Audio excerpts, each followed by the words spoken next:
Y bueno, pues pasamos a la cuarta reina. La cuarta reina es eh, la reina Victoria de Inglaterra. Y esta reina Victoria de Inglaterra va a ser la emperatriz de este gran imperio británico del siglo XIX y que va a perdurar hasta principios del siglo XX. Quizás la reina Victoria de Inglaterra sea la reina por excelencia en el sentido de la forma de gobernar, de cómo dirigir a una nación partiendo de una isla y que va a tener una geopolítica sumamente interesante, ocupando los principales puntos y puertos marítimos alrededor del mundo, logrando una riqueza impresionante para aquel imperio y logrando tener en su posesión territorios sumamente estratégicos, entre ellos por ejemplo la India, país que va a lograr su independencia hasta el siglo XX, casi mediados del siglo XX. Y bueno, la reina Victoria, además de todo, va a lograr una descendencia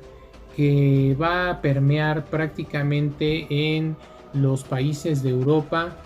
y que van a ser herederos de una gran tradición en la Europa del siglo XX. Por ejemplo, y para que ustedes tengan una idea de lo que les estoy hablando, Victoria, la reina de Inglaterra, será abuela de el gran emperador Guillermo II, el Kaiser de Alemania, y Guillermo II finalmente es quien se enfrenta en esta guerra franco-prusiana a Napoleón III, el sobrino de Napoleón Bonaparte, del cual acabamos de hablar en la primera parte del video. Y finalmente Guillermo II de Alemania, ese Kaiser, ¿no? Que la palabra Kaiser no es otra cosa más que una derivación de César, pero en vocablos germanos, va a vencer a Napoleón III, a este hombre que se creía heredero de la tradición militar o del genio militar de su tío Napoleón I, quien en la historia es mejor conocido como Napoleón Bonaparte. Producto de esta guerra franco-prusiana, Guillermo II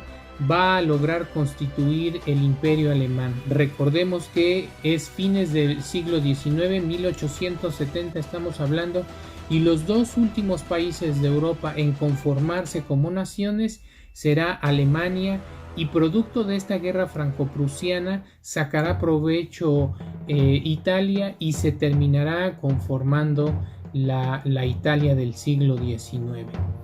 Pues así la reina Victoria de Inglaterra tendrá parentesco también con la casa de Coburgo-Gotha en Alemania. Una de sus hijas también será reina ahí en Alemania, y otra más que va a pasar a la historia y que finalmente es la quinta reina y la última reina de la que nos habla este libro de Cristina Morato, no es otra más que Alejandra Romanov, quien será la esposa del último zar de la Rusia imperial, el zar Nicolás II, y también nos va a narrar a través de los diarios de estas 5 reinas, pero en particular la reina Victoria, de la cual se tienen tomos impresionantes de todos los datos que escribió Victoria I de Inglaterra. En la biblioteca que se preservan estos tomos de sus datos personales, de sus diarios. Y Alejandra Romanov, quien termina por de algún modo convertirse a la Iglesia Ortodoxa para poder acceder al trono de Rusia de la mano del zar Nicolás II,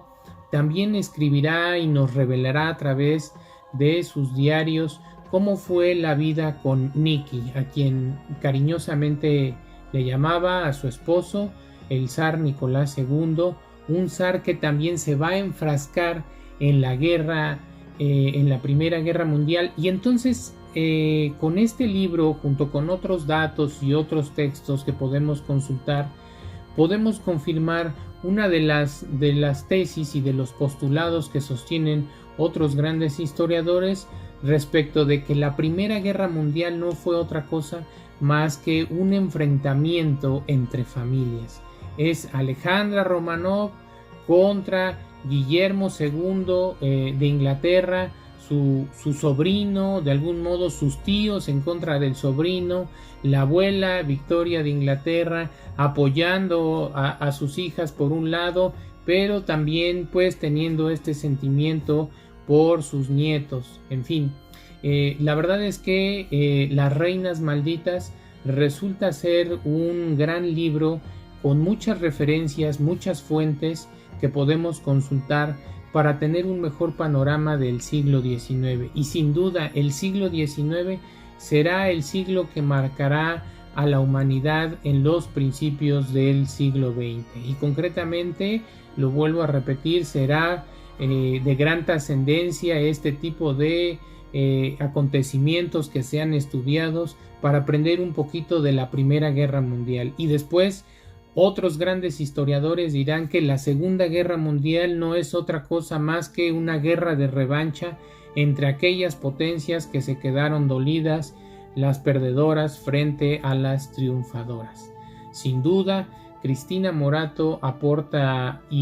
muy bien a la historia, a conocer los datos más importantes y más sobresalientes de estas 5 reinas y conocer un poquito más de la historia, que resulta ser, para el caso concreto, una gran maestra y una enseñanza sumamente trascendental para nuestros tiempos. Vale la pena revisar los textos de Cristina Morato, vale la pena leer Las Reinas Malditas.